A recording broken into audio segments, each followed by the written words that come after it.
Hi friends, అందరికీ నమస్కారం. Welcome to employees updates. ఈ ఛానల్ ద్వారా టీచర్లకు, ఉద్యోగులకు మరియు పెన్షనర్లకు సంబంధించి ఎప్పటికప్పుడు లేటెస్ట్ అప్డేట్స్ తెలియజేయడం జరుగుతుంది.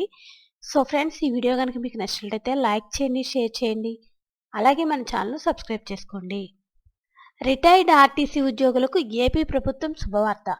ఏకంగా 25,000 మందికి లబ్ధి. ఆర్టీసీలో పనిచేసే పదవీ విరమణ పొందిన ఉద్యోగులకు ఏపీ ప్రభుత్వం గుడ్ న్యూస్ చెప్పింది. వారి కోసం 2 ఆరోగ్య పథకాలను అమలు చేసింది. అలాగే రిటైర్డ్ ఆర్టీసీ ఉద్యోగులకు ఏపీ ప్రభుత్వం గుడ్ న్యూస్. ఈహెచ్ఎస్ పరిధిలోకి కడప, విజయవాడ ఆసుపత్రులు. పదవీ విరమణ పొందిన ఏపీఎస్ఆర్టీసీ ఉద్యోగులకు ఆంధ్రప్రదేశ్ ప్రభుత్వం శుభవార్త చెప్పింది. ఏపీఎస్ఆర్టీసీలో పనిచేసి రిటైర్డ్ అయిన ఉద్యోగుల కోసం 2 ఆరోగ్య పథకాలను ఏపీ ప్రభుత్వం వర్తింపచేయనుంది.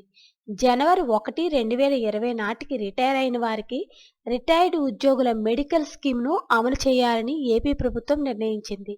ప్రభుత్వ నిర్ణయంతో రిటైర్డ్ ఎంప్లాయీస్ మెడికల్ స్కీమ్ ద్వారా దాదాపు 25,000 మంది ఉద్యోగులకు ఆరోగ్య సేవలు అందనున్నాయి. ఇదే సమయంలో ఏపీఎస్ఆర్టీసీ ప్రభుత్వంలో విలీనమైన తర్వాత రిటైర్ అయిన ఉద్యోగులకు ఎంప్లాయీస్ హెల్త్ స్కీమ్ ద్వారా ఆరోగ్య సేవలు అందించనున్నారు. మరోవైపు ఈహెచ్ఎస్ పరిధిలోకి కడప, విజయవాడ ఆర్టీసీ ఆసుపత్రులను ఏపీ ప్రభుత్వం తీసుకొచ్చింది.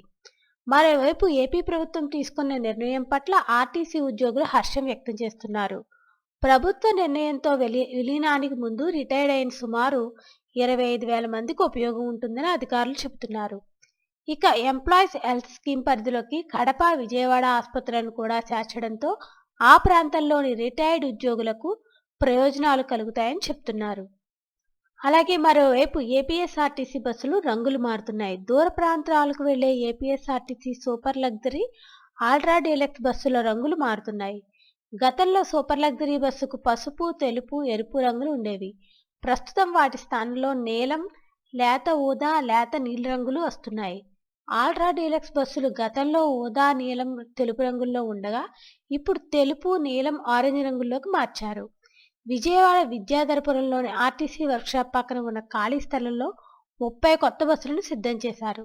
త్వరలోనే వీటిని ప్రారంభించనున్నట్లు అధికారులు తెలిపారు. సో ఫ్రెండ్స్, పదవీ విరమణ పొందిన ఉద్యోగులకైతే గుడ్ న్యూస్ అయితే చెప్పడం జరిగింది ఫ్రెండ్స్. దీనివల్ల 25,000 మందికి అయితే లబ్ధి చేకూరడం జరుగుతుంది. ఈ వీడియో కనుక మీకు నచ్చినట్లయితే లైక్ చేయండి, షేర్ చేయండి. అలాగే మన ఛానల్ సబ్స్క్రైబ్ చేసుకోండి. Thanks for watching this video.